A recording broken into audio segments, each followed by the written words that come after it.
ಇಂತಹ ಸುಸಂದರ್ಭದಲ್ಲಿ ಶ್ರೀ ಮಹಾಗಣಪತಿಗೆ ಹಾಗೂ ಶ್ರೀದೇವಿಗೆ ಕೈ ಮುಗಿಯುತ್ತಾ ಈ ಅನೇಕ ಕಾರ್ಯಕ್ರಮಗಳ ಧಾರ್ಮಿಕ ಕಾರ್ಯಕ್ರಮಗಳ ಜೊತೆಗೆ ಅದರಂತೆ ಶ್ರೀ ವಿಜಯ ಹೆಗಡೆ ದೊಡ್ಡಮನೆ ಧರ್ಮಾಧಿಕಾರಿಗಳು ಇವರ ಸದಾಶಯದಂತೆ ಅವರ ಮಾರ್ಗದರ್ಶನದಲ್ಲಿ ಸಂಸ್ಕೃತಿ ಸಂಪದೋತ್ಸವ ಈ ವರ್ಷ ಸೆಪ್ಟೆಂಬರ್ 25ರಿಂದ ಪ್ರಾರಂಭವಾಗಿದೆ. ಸಂಗೀತ, ಯಕ್ಷಗಾನ, ನಾಟಕ ಮುಂತಾದ ಕಾರ್ಯಕ್ರಮಗಳು ನಡೆಯುತ್ತಾ ಬಂದಿದೆ. ಅದರಂತೆ ಈ ದಿನ ಉಡ್ಡೋಲದ ರಂಗ ಪರ್ಯಟನ ವತಿಯಿಂದ ಜನಶತ್ರು ಹಾಗೂ ಅಪ್ಪ ನಾಟಕ ಪ್ರದರ್ಶನಗೊಳ್ಳಲಿದೆ. ಈ ಎರಡೂ ನಾಟಕದ ನಡುವೆ 5 ನಿಮಿಷ ಜಾನಪದ ಹಾಡುಗಳನ್ನು ಶ್ರೀ ಗೋಪಾಲ್ ಕಾನಳ್ಳಿ ಇವರಿಂದ ಕೇಳಲಿದ್ದೀರಿ. ಈ ಕಾರ್ಯಕ್ರಮಕ್ಕೆ ಆಗಮಿಸಿರುವಂತಹ ಮಹಾಪ್ರೇಕ್ಷಕರಾದ ತಮ್ಮನ್ನು ಸಂಸ್ಕೃತಿ ಸಂಪದೋತ್ಸವ ಹಾಗೂ ಒಡ್ಡೋಲಗದ ಪರವಾಗಿ ಪ್ರೀತಿಯಿಂದ ಸ್ವಾಗತಿಸುತ್ತೇನೆ. ಸದಾ ಸಾಂಸ್ಕೃತಿಕ ಸಂಘಟನೆಗಳಿಗೆ ಪ್ರೋತ್ಸಾಹಿಸುತ್ತಿರುವ ಶ್ರೀ ವಿಜಯ ಹೆಗಡೆ ದೊಡ್ಡಮನೆ ಧರ್ಮಾಧಿಕಾರಿಗಳು ಶ್ರೀ ಶಂಕರಮಠ ಇವರಿಗೂ ಹಾಗೂ ಶ್ರೀಮಠದ ಎಲ್ಲ ಪದಾಧಿಕಾರಿಗಳಿಗೂ ತುಂಬ ಹೃದಯದ ಸ್ವಾಗತ. ಅದರಂತೆ ಬಂದಿರುವಂತಹ ಸಿದ್ದಾಪುರದ ಪತ್ರಕರ್ತ ಮಿತ್ರರಿಗೂ ಸ್ವಾಗತ ಸುಸ್ವಾಗತ. ಮೊದಲನೇ ನಾಟಕ ಜನಶತ್ರು. ಮೂಲ ಹೆನ್ರಿಕ್ ಇಬ್ಸನ್, ರೂಪಾಂತರ ಮತ್ತು ನಿರ್ದೇಶನ ಎಸ್ ಸುರೇಂದ್ರನಾಥ್. ಈ ನಾಟಕ 2024 ಏಪ್ರಿಲ್ನಲ್ಲಿ ಪ್ರಾರಂಭವಾಗಿ ಈ ನಾಟಕದ ಮೊದಲ ಪ್ರದರ್ಶನ ಇಲ್ಲಿಯೇ ನಡೆಸಿ ಕೌಲ್ಕೊಪ್ಪ, ಹೆಗ್ಗರಣಿ, ಹಾಸ್ಯಕಟ್ಟ, ಶರ್ಸಿ, ಕಶ್ಗೆ ಮೊದಲಾದ ಕಡೆಗಳಲ್ಲಿ ಪ್ರದರ್ಶನ ನೀಡಿ ಉತ್ತಮ ಪ್ರತಿಕ್ರಿಯೆಯನ್ನು ಪಡೆದುಕೊಂಡಿದೆ. ಅಂತೆಯೇ ಈ ನಾಟಕದ ನಂತರದಲ್ಲಿ ಶ್ರೀಯುತ ಗೋಪಾಲ್ ಕಾನಳ್ಳಿ ಇವರಿಂದ ಜಾನಪದ ಗಾಯನ ಕಾರ್ಯಕ್ರಮ ನಡೆಯುತ್ತದೆ. ಗೋಡೆ ಮೇಲಿನ ಫೋಟೋವನ್ನು ಕಿತ್ತು ತರಬಹುದು. ಗೋಡೆ ಮೇಲಿನ ಫೋಟೋವನ್ನು ಕಿತ್ತು ತರಬಹುದು. ಆದರೆ ಮಗು ಮೂಡಿಸಿದ ಅಕ್ಷರದ ಸಂಭ್ರಮವನ್ನು ಬಿಡಿಸಿ ತರುವುದು ಹೇಗೆ ಅಥವಾ ಹಿಡಿದು ತರುವುದು ಹೇಗೆ? ಕೊಠಡಿಯೊಳಗೆ ಬೀಳುತ್ತಿದ್ದ ಬೆಳಗಿನ ಬಿಸಿಲು ಕೂಡ ಮನೆ ಅಂದರೆ ಸಿಮೆಂಟು ಮರಳಿಂದ ಕಟ್ಟಿದ 4 ಗೋಡೆಯ ಆವರಣವಲ್ಲ. ಮನೆ ಅಂದರೆ ತಾರಸಿ ನೆಲದ ಆವರಣ ಕೂಡ ಅಲ್ಲ. ಮನೆ ಅಂದರೆ ಅದರಲ್ಲಿರೋ ಪಾತ್ರೆ ಪಗಡ, ಕುರ್ಚಿ ಮೇಜು ಕೂಡ ಅಲ್ಲ. ಮನೆ ಅಂದರೆ ಅದರಲ್ಲಿ ವಾಸ ಮಾಡುವ ನಮ್ಮ ಉಸಿರುಗಳು, ಮನೆಯಲ್ಲಿ ಓಡಾಡುವ ಹೆಜ್ಜೆ ಸದ್ದುಗಳು, ನಕ್ಕ ನಗುಗಳು, ಅತ್ತ ಬೆಕ್ಕಳಿಕೆಗಳು, ಮಕ್ಕಳ ಪುಟ್ಟ ಪಾದಗಳ ಗುರುತು. ಮನೆಯಲ್ಲಿ ಯಾರು ಇಲ್ಲ ಅಂದರೂ ಈ ಎಲ್ಲ ಇರುತ್ತೆ. ಇಲ್ಲಿ ಅಡುಗೆ ಕೋಣೆಯಲ್ಲಿ ಪಾತ್ರೆ ಪಕ್ಕ, ಆ ಭರಣಿಯ ಒಳಗೆ, ಈ ಭುಜಾಮಿನ ಹಿಂದೆ ಭದ್ರ ಮುಚ್ಚಲ ಹಾಕಿಟ್ಟ ನಸುನಗುಗಳಿವೆ. ಈ ಬೆಡ್ರೂಮ್ಗೆ ಬನ್ನಿ. ಇಲ್ಲಿ ಕತ್ತಲ ತೇವದಲ್ಲಿ ಬಿಕ್ಕಲಿಕೆಯ ಭಾಸವಿದೆ. ಕಪಾಟಿನಲ್ಲಿ ಮದುವೆ ಮಂಟಪದ ರಾಧಾಂತ ಇದೆ, ನಂಜಿದೆ. ಫ್ರಿಡ್ಜ್ನೊಳಗೆ ಒಂದಿಷ್ಟು ಕಾದಿಟ್ಟ ಸಮಶೀತೋಷ್ಣ ರುಚಿ. ತೂಗು ಬಿದ್ದ ವಸ್ತ್ರಗಳಿಗೆ ಮೈಗಂಧ. ಅಕೋ ಪಲ್ಲಂಗದಡಿ ಮುದುಡಿದ ಕಾಗದಗಳ ನಡುವೆ ಬಚ್ಚಿಟ್ಟ ಬಿಸು ನುಡಿಗಳು.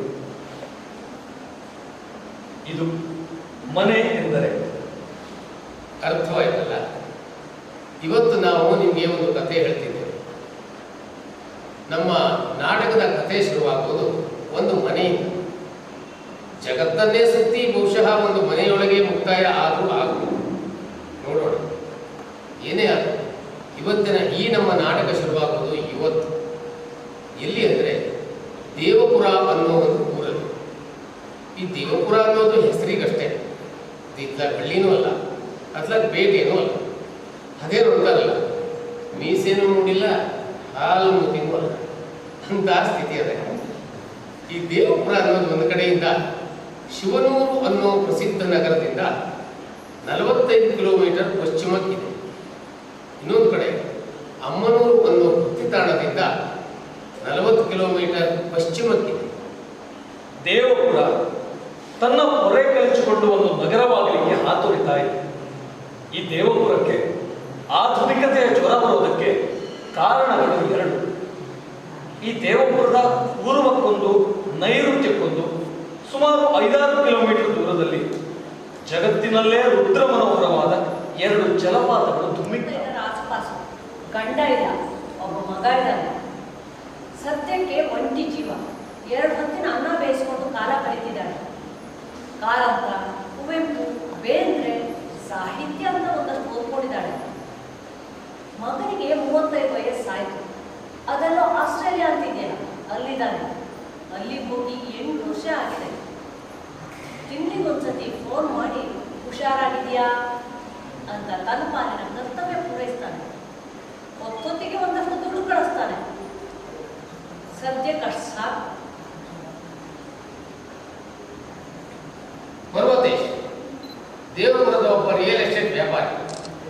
ಹಾಗೆ ನೋಡಿದರೆ ಊರಿನ ಎಲ್ಲ ವ್ಯವಹಾರದಲ್ಲೂ ಇವನು ಕೈವಾಡ ಇದ್ದೇ ಇದೆ. ಆದರೆ ಇವನ ಮೇನ್ ಬಿಸ್ನೆಸ್ ಅಂದರೆ ರಿಯಲ್ ಎಸ್ಟೇಟ್. ಹೇಳೋಣ? ಇದೆ 2 ಎಕರೆ 2 ಗುಂಟೆ ಇದೆ. ಪೇಟೆಯಿಂದ 40 ಕಿಲೋಮೀಟರ್ ದೂರ, ಮೇನ್ ರೋಡಿಂದ 2 ಕಿಲೋಮೀಟರ್ ಒಳಗೆ. ಏನೋ ನೋಡೋ, ಬೇಕಾದ್ರೆ ಗಿರಾಕಿ ಕರ್ಕೊಂಡು ಬಾ, ರೇಟ್ ಹೊಂದಿಸಿ ಮಾತಾಡಿ ಮುಗಿಸ್ಬಿಡ್ತೀನಿ. ಸರಿ, ಕೇಳಿ ಫೋನ್ ಮಾಡು. ಅವನು ಹೀಗೆ ಫೋನ್ನಲ್ಲಿ ಬ್ಯುಸಿ ಇರೋ ಹೊತ್ತಲ್ಲಿ ಒಂದು ಕಾಗದ ಉಂಡೆ ಬಂದು ಅವನು ಮುಂದೆ ಬೀಳುತ್ತೆ. ಹೇಳೋಣ? ಏನ ಇದೆ ಪ್ರಾಪರ್ಟಿ ಇದೆ, ಅದು 1-2 ಸ್ವಲ್ಪ ಇರು, ನಾನೇ ಫೋನ್ ಮಾಡ್ತೀನಿ.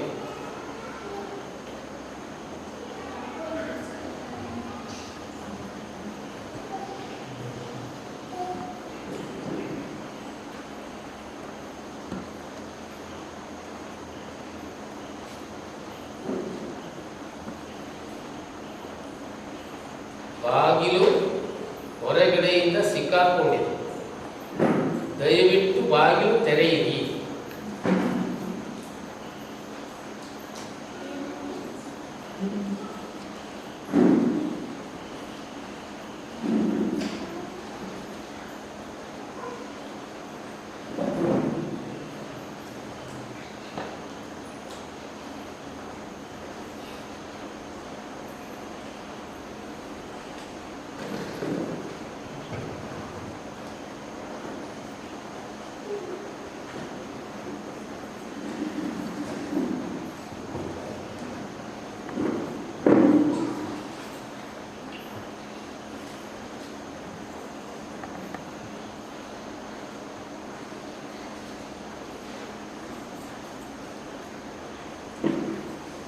ಬಲವಾಗಿ ಸಿಕ್ಕಾಕೊಂಡಿತ್ತು ಬಾಗಿಲು. ಮಳೆಗಾಲದಲ್ಲಿ ಹಾಗೇನೆ ಅದು. ಬಾಗಿಲು ಊದ್ಕೊಬಿಡುತ್ತೆ, ಗಟ್ಟಿಯಾಗಿ ಸಿಕ್ಕಾಕೊಳ್ಳುತ್ತೆ. ಹೊರಗಿಂದ ಜಾಡ್ಸಿ ಬಂದ್ರೇನೆ ತೆಕ್ಕೊಳ್ಳೋದು.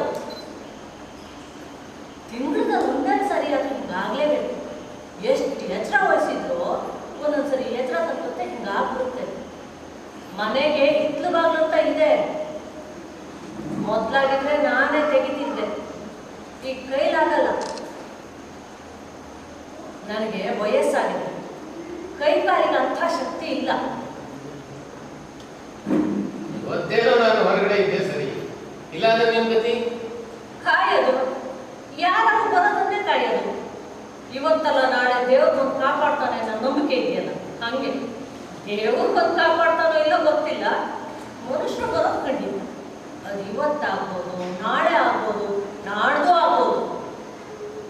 ಕಾಗದ ಉಂಡೆ ರೆಡಿ ಮಾಡಿ ಇಟ್ಕೊಂಡಿರ್ತೀನಿ. ಹಂಗೂ ಮನೆಯಿಂದ ಹೊರಗೆ ಬಂದು ಏನು ಕೆಡಿಸ್ಕೆತ್ಬೇಕು ಹೇಳಿ? ಮನೇಲಿ ಬೇರೆ ಯಾರು ಇಲ್ವಮ್ಮ? ಸದ್ಯಕ್ಕೆ ನಾನು ಒಬ್ಬಳೆ. ಈ ಒಂಟಿ ಜೀವಕ್ಕೆ ಇನ್ನೇನು ಬೇಕು ಹೇಳಿ? ಏನಾರ ಬೇಕು ಅಂದ್ರು ಮಗ ಕೊಡಿಸಿ ಸೆಲ್ ಫೋನ್ ಇದೆ, ಫೋನ್ ಮಾಡಿದ್ರೆ ಮನೆ ಬಾಗಿಲಿಗೆ ಬೇಕಾದ್ರೆ ಬಂದು ಬೀಳುತ್ತೆ. ಮನೆ ಬಾಗಿಲು ಹಾಕ್ಕೊಂಡೇ ಜೀವನ ಮಾಡ್ಬೋದು ಈಗಿನ ಕಾಲದಲ್ಲಿ. ಯಾಕೆ ಈ ಮನೇಲಿ ಬೇರೆ ಯಾರು ಇಲ್ವಾ? ನೀವೊಬ್ಬರೇ ಇದ್ದೀರಾ? ನಾನಿರೋವರೆಗೂ ನಾನು ಒಬ್ಬಳೆ.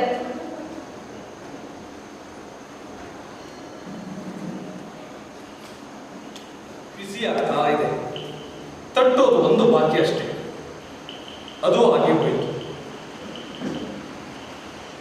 ನಾಡಪ್ಪರೇ, ಊರಲ್ಲಿ ಒಂದು ದೊಡ್ಡ ವಿಷಯ ಎಲ್ಲರೂ ಮಾತಾಡ್ಕೊಳ್ತಾ ಇದ್ದಾರೆ. ನಿಮ್ಗೆ ಇವಿಗೂ ಬಿದ್ದಿರ್ಬೇಕದು. ಯಾವ ಸುದ್ದಿನಪ್ಪ? ಅಂತ ವಿಶೇಷ ಸುದ್ದಿ ಏನು ನನ್ನ ಕಿವಿ ಬಿದ್ದಿಲ್ಲಪ್ಪ. ಏನ್ ಸ್ವಾಮಿ ಹಿಂಗಂತೀರಾ? ಊರು ತೊರೆಗರಲ್ಲ ನೀವು. ಊರಲ್ಲಿ ಯಾರೇ ಮೊದಲು ಬದಲಾಯಿಸಿದ್ರು ನಿಮ್ಮ ಕಿವಿಗೆ ನಿಮ್ಮ ಕಣ್ಣಿಗೆ ಬೀಳಲೇಬೇಕು. ನಿಮ್ಮ ಕಣ್ಣಿಗೆ ಕಿವಿಗೆ ಬೀಳದೇ ಇರೋ ಯಾವ್ದಾರ ಸುದ್ದಿ ಸಮಾಚಾರ ಇದೆಯಾ ಹೇಳಿ? ನಾವು ಮಾಡಿದ್ದು ನನ್ನ ಬಿಸ್ನೆಸ್ ಬಾಯಿ ನೋಡ್ಲಿಕ್ಕೆ ಬಿಡ್ತೀನಿ.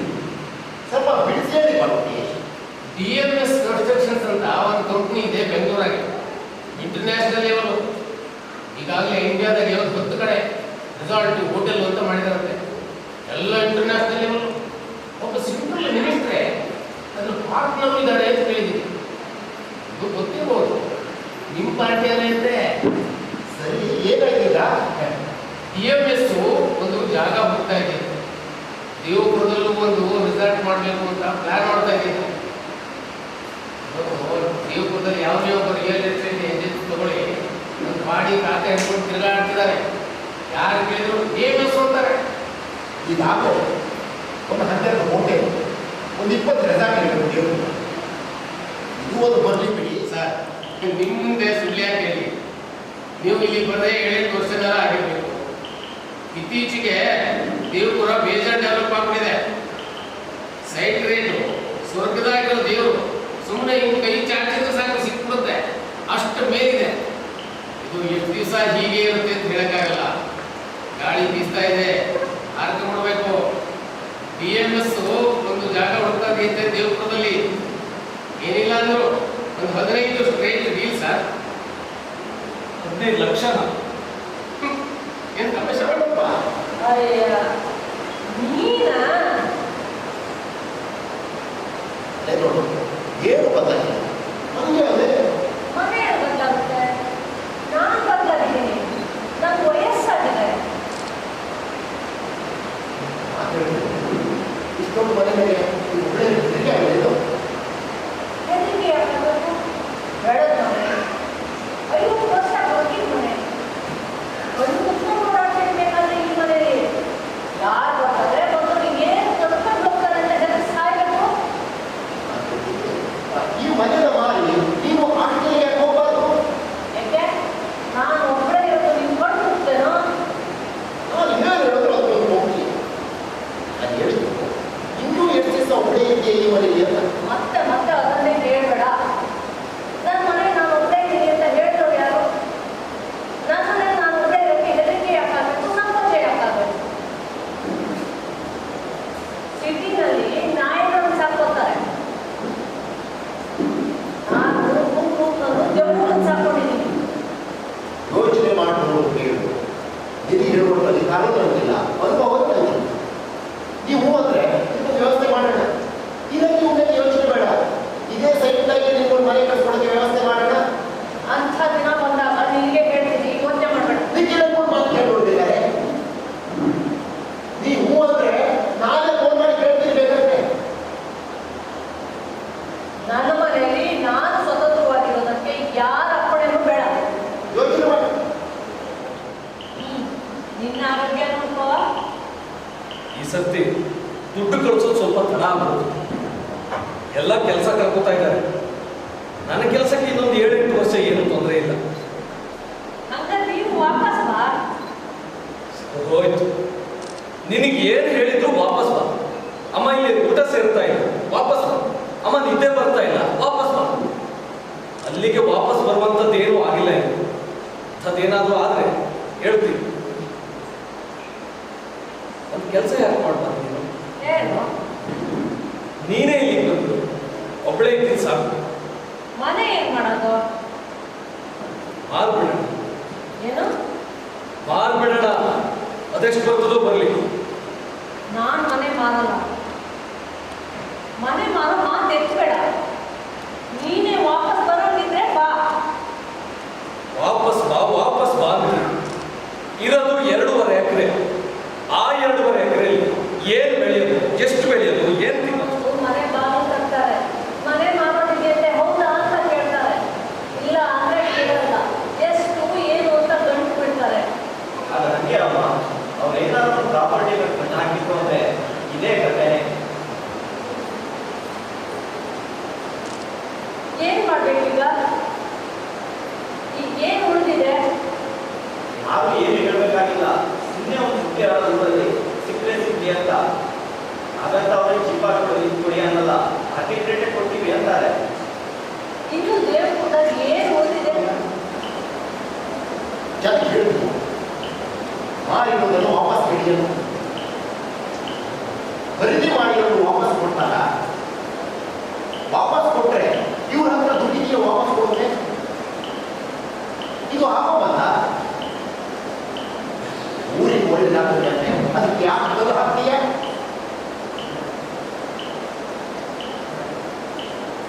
ಒಂದು 10 ವರ್ಷದ ಹಿಂದೆ ಈ ಊರು ಹೆಂಗಿತ್ತು ಅಂತ ನಿಮಗೂ ಚೆನ್ನಾಗಿ ಗೊತ್ತಿದೆ. ಒಂದು ಸರಿಯಾದ ರಸ್ತೆ ಇರಲಿಲ್ಲ, ಸರಿಯಾದ ವ್ಯವಸ್ಥೆ ಇರಲಿಲ್ಲ. ಈಗ ಊರು ಅನ್ನೋದು ಬೆಂಗಳೂರು ಇದ್ದಂಗೆ ಇನ್ನೂ 10 ವರ್ಷದಲ್ಲಿ ಸಿಂಗಾಪುರ ಆಗುತ್ತೆ ಗ್ಯಾರಂಟಿ. ಇವತ್ತೇ ಈಗಲೇ ಬರ್ಕೊಂಡು ಬೇಕಾ? ಜನರ ಕೈನಾಗ ದುಡ್ಡು ಅಂತ ಇದೆ, ಬೇಕಾದ ಶಕ್ತಿ ಇದೆ, ಮನೆ ಮನೆಗೆ ಒಂದೊಂದು ಕಾರ್ಯ. ಇನ್ನೂ ಒಂದಿಷ್ಟು ಕಂಪನಿಗಳು ಊರಿಗೆ ಬರಕ್ಕೆ ರೆಡಿಯಾಗಿಲ್ಲ. ಇಂಥ ಹೊತ್ತಾಗೆ ನೀನು ಕ್ರಾಂತಿ ನೀತಿ ಅಂತ ಕೂತ್ರೆ ಬರೋರು ಬರ್ತಾರ? ಯಾರಿಗೂ ಬರಕ್ಕೆ ಕಾಣಲ್ಲ. ಏನ್ ಮಾಡೋಣ ಈಗ? ನಾನು ಮಾತಾಡ್ತೀನಿ. ಅದೇನು ನೀವೆಲ್ಲ ವಿಡಿಯೋ ಹಾಕೊಂಡು ಮಾಡ್ತೀರಲ್ಲ, ನಾವು ಮಾಡ್ಬೋದು.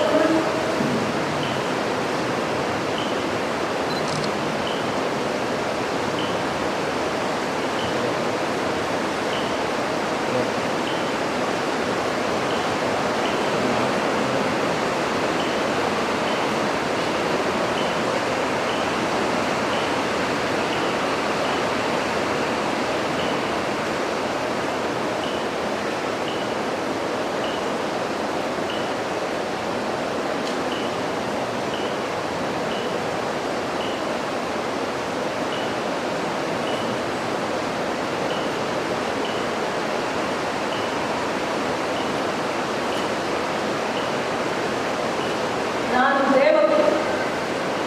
ದೇವಪುರದ ನನ್ನ 56 ವರ್ಷಗಳನ್ನು ಕಳೆದಿದ್ದೀನಿ ನನ್ನ ಮನೆಯಲ್ಲಿ. ನನ್ನ ಗಂಡ ಇರುವ ಅವರ ಜೊತೆ ನಂತರ ಒಬ್ಬಳೆ.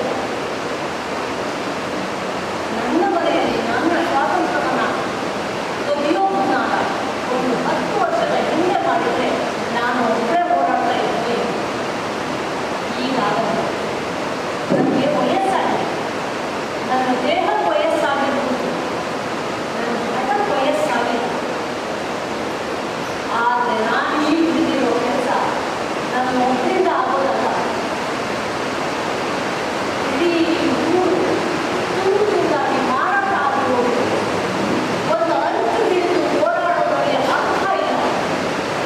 ಎಲ್ಲರೂ ಒಂದಾದರೆ ಇದು ಸಾಧ್ಯ ಆಗುತ್ತದೆ. ಆ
ಆದ್ರೆ ಮುಂದೊಂದು ದಿನ ನಾನು ದೇವ್ರ ಹತ್ರ ಹೋದಾಗ ಅವ್ರು ಕೇಳೋದಿಷ್ಟೇ, ನೀನು ಆ ಬೆಂಕಿ ನುಗ್ಸೋಕೆ ಪ್ರಯತ್ನ ಪಡ್ತೀಯಾ ಅಂತ.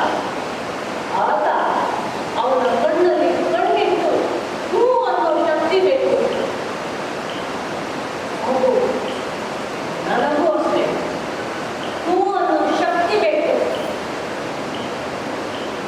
ಈಗ ಈ ಕಥೆ ಆ ಕಾಗೆಗೆ ಅರ್ಥ ಆಯ್ತು ಅಂತ ಆದ್ರೆ ಜನರ ಜೊತೆ ವಾದ ಮಾಡೋದು, ಅವ್ರಿಗೆ ತಿಳುವಳಿಕೆ ಹೇಳೋದು ಅದು ಕರ್ತವ್ಯ ಆಗಬೇಕು.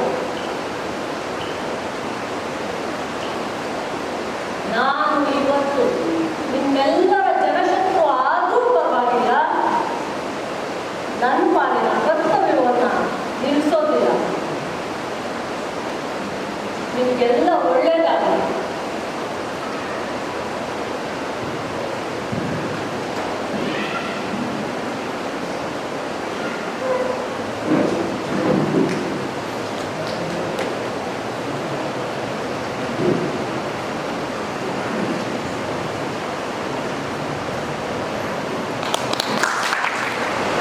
ತಾಂತ್ರಿಕ ನಿರ್ವಾಹಕರು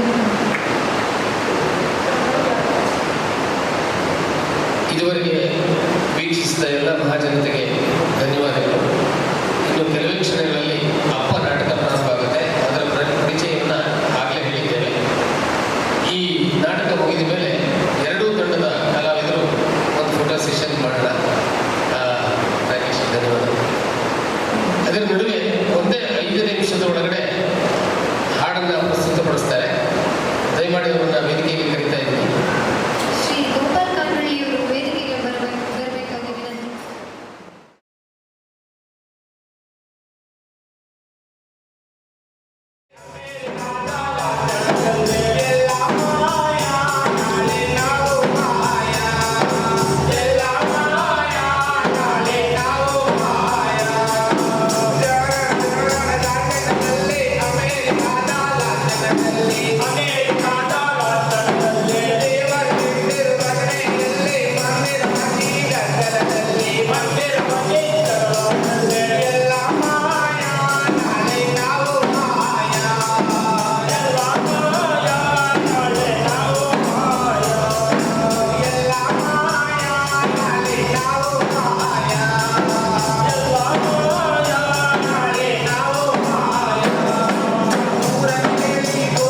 ಗೋಪುರ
Thank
you.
ದೇವ ಕುಲಕರ್ಣಿ ಮಸ್ತರು ಹಣಿಗೆ ಗಂಧ ಹಚ್ಚುವಂತಾರ ನಾಟಕದಾಗ ಕೃಷ್ಣನ್ ಪಾಠ ಮಾಡ್ತಾರ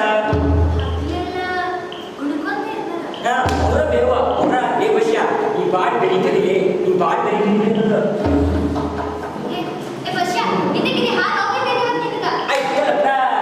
ನಿಮ್ಗೆ ಹಾಡು ಬೇಕಾ ಅಲ್ಲಿ ಗುಡ್ಡಿ ಮಾಡಿದೇವ ನಿಮ್ಗೇನು ಗೊತ್ತಾಗಲ್ಲ ನೋಡುವ ಯವ್ವ ಮತ್ತೊಂದು ಮಜಾ ಅಂತೇವ ಅಕ್ರೂರ ಹನ್ಯಾದನ ದೇವ ಅವರ ಹೆಸರು ಹನಿಗೆ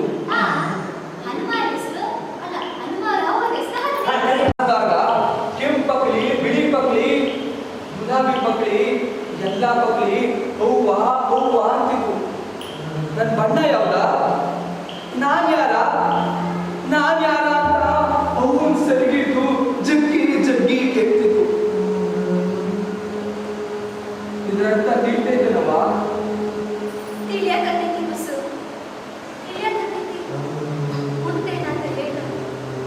ಮುಂದೆ ನಾನು ಹೂ ಬಾಯ್ ಬಿಡ್ಲಿಲ್ಲ, ರಾಜ್ಕುಮಾರಿ ಮಾತಾಡ್ಲಿಲ್ಲ.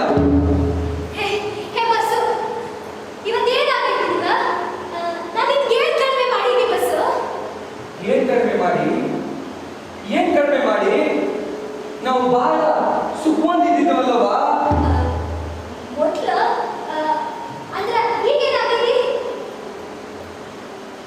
ನಾನು ಹೇಳಿದ್ದಾಗ, ನಾ ಚೋಟಿದ್ದಾಗ, ನಾ ಮಾರಿದ್ದಾಗ, ಈಗ ನೋಡು ಎಷ್ಟು ಉದ್ದ ಆಗೀನಿ, ನಿನಗಿಂತ ಎತ್ತರ ಆಗೀನಿ. ನೀ ಮೊದ್ಲಿಗೆ ಉದ್ದ ಇದ್ದಿ, ಅಷ್ಟ ಇದ್ದಿ. ನಾ ಕತೆ ಹೇಳ್ತಿದ್ದಿ, ನೀ ನಾಟಕ ಮಾಡ್ತಿದ್ದಿ. ನೀ ಕತೆ ಹೇಳ್ತಿದ್ದಿ, ನಾನ್ ನಾಟಕ ಮಾಡ್ತಿದ್ದಿ. ನೀ ಕತೆ ಹೇಳ್ತಿದ್ದಿ, ನಾನ್ ನಾಟಕ ಮಾಡ್ತಿದ್ದಿ. ಕತೆ ನಾಟಕ, ಕತೆ ನಾಟಕ. ಕತೆ ನಾಟಕ, ಕತೆ ನಾಟಕ.